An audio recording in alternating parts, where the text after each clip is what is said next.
जय श्री राम। नमस्कार। चलिए, एक अध्याय का समाप्त होना सुखद रहा। जगत गुरु तुलसी पीठाधीश्वर परम पूज्य राम भद्राचार्य जी द्वारा जो कही गई बात थी, अपने ही वीडियो के माध्यम से, अपने ही चैनल में एक वीडियो प्रसारित किया, उसके माध्यम से उन्होंने एक विवाद का पटाक्षेप किया। अच्छी बात कही। कई बार अच्छी चीजें भी निकल के आती है, एक विमर्श निकल के आता है। कई प्रश्न होते हैं लोगों के मन में, सहज भाव से प्रेमानंद जी महाराज उन प्रश्नों का उत्तर भी देते हैं। सरलता इतनी, सहजता इतनी कि अभी लगभग 12-14 दिन पहले अयोध्या से संतों का आगमन हुआ और आप देख सकते हैं कितनी निर्मलता के साथ में, कितनी सहजता के साथ में संतों के आगमन पर परम पूज्य संत शिरोमणि प्रेमानंद जी महाराज ने अपना आसन छोड़ करके और सब संतों के साथ में भूमि पर ही बैठते हैं। आने को तो उनके पास सब लोग आते हैं, लेकिन जितना हृदय से संतों का सम्मान प्रेमानंद जी ने किया है, निश्चित रूप से वो भाव विभोर करने वाला है। इन्हीं आने जाने वालों के क्रम में एक बच्चे ने उनसे एक प्रश्न किया था, प्याज को लेकर के, लहसुन को लेकर के। उस बच्चे को कहीं जाना था, किसी टूर में जैसा भी। तो चूंकि माता पिता परम पूज्य प्रेमानंद जी से जुड़े हुए हैं और वैष्णवी परंपरा है, लहसुन प्याज का निषेध है, इसलिए उसके मन में एक प्रश्न आया होगा। ये प्रश्न केवल उस बच्चे का रहा हो ऐसा नहीं है। इसके पीछे मैं कुछ बातें बताऊंगा, बहुत ही आवश्यक है जानना। मैं भी चूंकि वैष्णवी परंपरा का हूं और कई बार इस तरह के प्रश्न होते हैं। सहज भाव से व्यक्तिगत रूप में उत्तर देना एक अलग विषय है और सार्वजनिक प्लेटफॉर्म पर उत्तर देना एक अलग विषय है। अभी गौ भागवत कथा चल रही थी बसामन मामा गौवंश वन विहार में। तो उस कथा के दौरान भी जो लड़का पैड बजाता है, उसने मुझसे प्रश्न किया, यही प्रश्न कि महाराज जी प्याज और लहसुन क्यों नहीं खाते। मैंने उससे तो ये कहा कि मैंने इस संबंध में वीडियो बनाए हैं, उसको देख लेना। लेकिन हर कोई वीडियो खोजता नहीं फिरेगा, बीच बीच में इस विषय को लाने के भाव से मैं चर्चा कर रहा हूं। और चूंकि परम पूज्य प्रेमानंद जी ने उसको बताया, केवल प्रेमानंद जी ने बताया वैसा नहीं, कई संतों ने बताया, लेकिन वो सधुक्कड़ी भाषा में, साधु के भाव में, एक तामसी वृत्ति का आश्रय लेकर के कि प्याज और लहसुन का जो गुण होता है वो तामसी वृत्ति का होता है। प्याज को थोड़ा, वो जैसे आलू पैदा होती है ना, ठीक उसी जगह, उसी भूमि में, उसी पद्धति से प्याज भी पैदा होता है। बस अंतर एक घोर तमोगुणी है उसका प्रभाव, इसलिए संत जनों ने उसको निषेध किया है। क्योंकि हमको तमोगुण रजोगुण त्याग कर सतोगुण होते हुए भजन में बढ़ना है, इसलिए वो कोई ऐसा पाप वाला कार्य नहीं है कि जैसे मुर्गा ये सब खाने वाले, वो कोई पाप नहीं है भाई। जिस भूमि से प्याज पैदा होती है उसी भूमि से आलू पैदा होती है। सारी सब्जियां, सारा साग उसी भूमि से पैदा होता है। ऐसा बताया कि देखो, नहीं खाना चाहिए चूंकि वृत्ति तामसिक होती है। लेकिन अब उस बच्चे के मन में तामसिक वृत्ति क्या है, और उस बच्चे की ही बात नहीं कर रहा मैं, लगभग जो युवा पीढ़ी है उसके मन में ये प्रश्न होता है कि तामसिक वृत्ति होगी तो कैसे होगी, उसका क्या असर होगा। देखो, खान पान का असर तो होता है। एक बार मुझे याद है, हमारे यहाँ से एक आश्रम है, जंगल में ही एक आश्रम बना हुआ है। क्योंकि वो परमहंस एक ऋषि है, उनका आश्रम है। तो पंगत लग रही थी, मैं भी बैठा हुआ था पंगत में।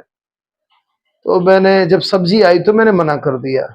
तो एक उसी आश्रम से जुड़े हुए एक गृहस्थ व्यक्ति है, उन्होंने कहा कि आप आश्रम में आकर के भी भेदभाव करते हैं, यहाँ जो मिले वो पाना चाहिए।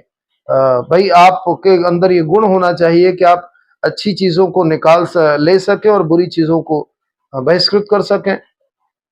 तो मैंने उनसे कहा कि देखिए ऐसा है महोदय कि मेरे अंदर वो सामर्थ्य नहीं है कि मैं बुरी चीजों को ग्रहण करने के बाद उसकी अच्छाइयों को ग्रहण करके और उसकी बुराइयों को छोड़ दूं। अगर आप सबके अंदर है, मैंने थोड़ा कटुता वश कहा कि अगर आप सबके अंदर है तो एक काम करो, आप इस पंगत में शराब परसवा दो, लोग शराब पिएंगे, उसका जो सद्गुण है उसको ग्रहण करेंगे और उसके दुर्गुण को बाहर कर देंगे। शायद आप सब में ये सामर्थ्य हो। अगर किसी चीज को खाने का कोई असर ना होता तो खाई ही क्यों जाती। चलिए उसको थोड़ा सा और स्पष्ट रूप से समझने का प्रयास करें। हर एक पदार्थ का एक गुण होता है। हमारा शरीर भी कई तरह के गुणों से निर्माण बना होता है, इसका निर्माण हुआ होता है। भाई सबका गुण और स्वभाव अलग होता है, शरीर का गुणधर्म भी अलग होता है। उसी तरह से खान पान में भी हर एक पदार्थ जो खाद्य पदार्थ है उसके अपने गुण होते हैं, उसका अपना प्रभाव होता है, उसका अपना असर होता है। अभी असर कैसे डालता है? ये जो हमारा सारा शरीर है ये कोशिकाओं से बना है, ग्रंथियों से बना है, अस्थि मज्जा ये सब तो है, पर कोशिकाओं से मिलकर के ही फिर धीरे धीरे धीरे कोशिकांग क्रमशः फिर अंग बनते हैं, उनमें ये ग्रंथियां भी हैं। इन जो भी रस हम ग्रहण करते हैं, भोजन ग्रहण करते हैं, उसमें एक रस होता है।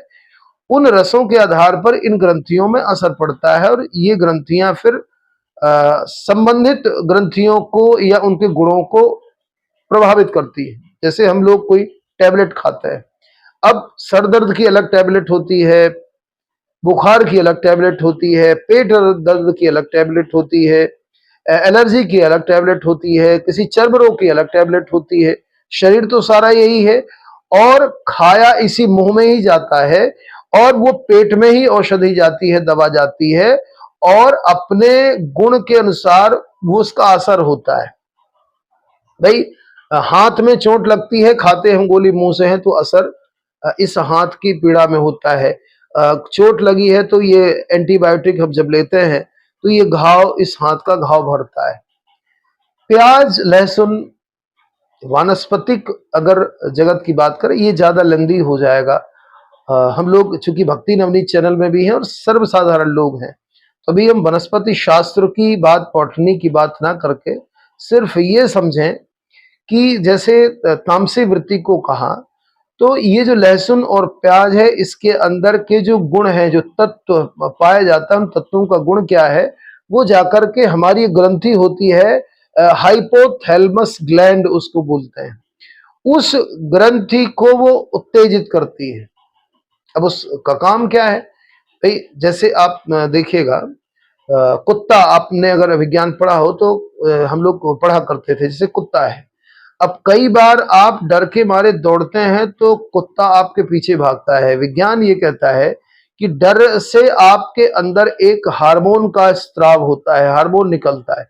उस हार्मोन का ये प्रभाव होता है कि आपकी सामान्य गति से तीव्र गति से आप दौड़ते हैं क्योंकि भयग्रस्त है, और उस हार्मोन की गंध उस कुत्ते को आती है तो वो कुत्ता उस हार्मोन की गंध को सूंघने के लिए उसके पीछे दौड़ता है। कई बार ऐसा होता है।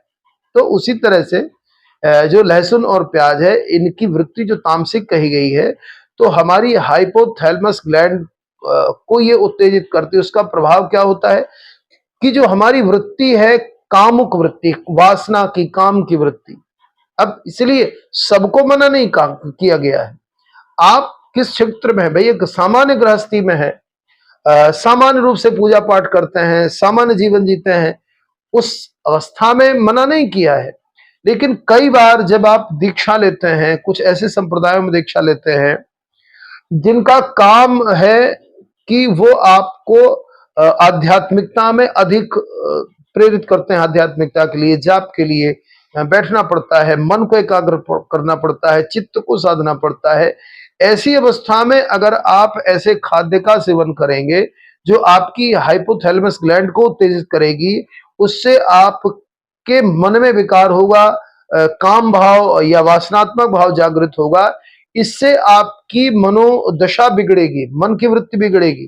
तो आपको एकाग्र मन से भजन करना है, और गलत खान पान के कारण आपके मन पर असर हो जाता है बुरी चीजों का, तो उस समय पर विसंगतियां उत्पन्न हो जाती हैं, जिससे आपका भजन प्रभावित होता है। तो सबको मना नहीं किया। अब पाप और अपराध अलग चीज है। कई बार हम सोच लेते हैं कि पाप पड़ेगा, पाप पुण्य बिल्कुल अलग चीज है।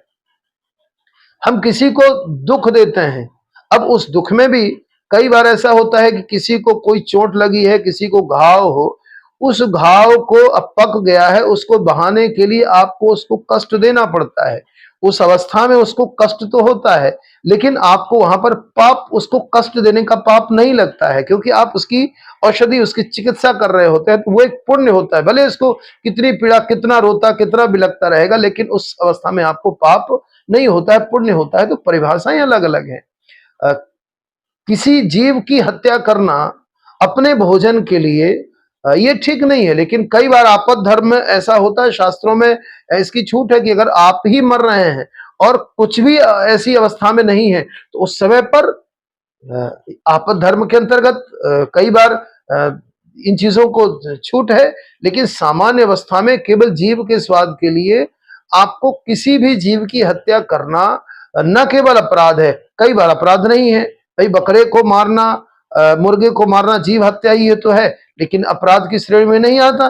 लेकिन ये पाप तो है। तो पाप और अपराध दोनों अलग अलग चीजें हैं।